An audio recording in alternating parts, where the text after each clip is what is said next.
দাদাগিরির মঞ্চে যেতে পারলেই বিরাট লাভ। জানেন কি কি গিফট পেয়ে থাকেন বিজয়ীরা? চলুন এই ভিডিওর মাধ্যমে সেটাই বিস্তারিতভাবে আমরা জেনে নেব। জি বাংলার পর্দায় সম্প্রচারিত জনপ্রিয় নন ফিকশন শোগুলির মধ্যে অন্যতম হলো দাদাগিরি। দর্শকদের কাছে এই রিয়েলিটি শোয়ের আকর্ষণের অন্যতম মূল কেন্দ্রবিন্দু হলেন সঞ্চালক সৌরভ গাঙ্গুলি।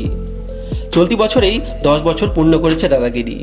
তার মধ্যে 9 বছর ধরেই এই শোয়ের সঞ্চালনা করেছেন সকলের প্রিয় দাদা।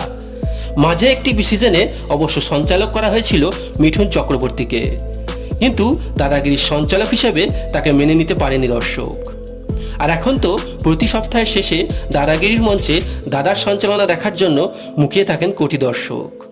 প্রতি সপ্তাহেই সাধারণ মানুষ কচিকাচাদের পাশাপাশি এই মঞ্চে হাজির থাকেন বিভিন্ন পেশার বিভিন্ন মানুষজন। কিন্তু দাদাগিরিতে অংশগ্রহণকারী প্রতিযোগী তথা বিজেতারা কি উপহার পেয়ে থাকেন?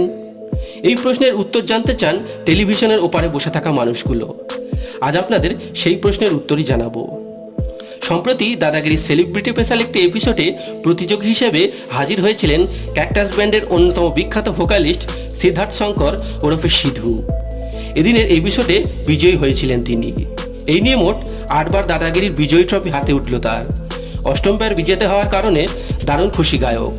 তাই এদিন দাদাগিরির মঞ্চ থেকে পাওয়া উপহারের ডালি নিয়ে নিজের বাড়ি থেকেই সোশ্যাল মিডিয়ায় একটি ভিডিও পোস্ট করেন তিনি।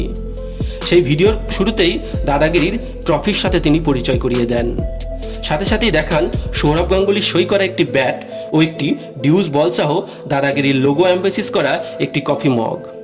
এছাড়াও গিফট হ্যাম্পার হিসেবে সাথে থাকে চানাচুর, কেক, কুকিজ, 10 কেজি বাসমতি চাল, আইসক্রিম, বাউল সেট, ডিকশনারি, গাছ, রান্না করার মশলা সহ আরও অনেক কিছু। এছাড়াও এদিনই দাদাগিরির সিজন 10-এর বিজেতা হওয়ার জন্য সিধু পেয়েছেন মোটা অঙ্কের টাকাও। এছাড়াও ফাস্টেস্ট 50 করার জন্য তিনি পেয়েছেন 50,000 টাকা।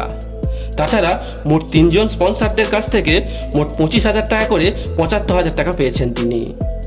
তাহলে এবার বুঝতেই পারছেন দাদাগিরির মঞ্চে একবার যেতে পারলে এবং সেখানে গিয়ে বিজয়ী হয়ে আসতে পারলে কতটা লাভ। যাই হোক বন্ধুরা, আপনারা কি দাদাগিরিতে মঞ্চে যাওয়ার শখ আছে?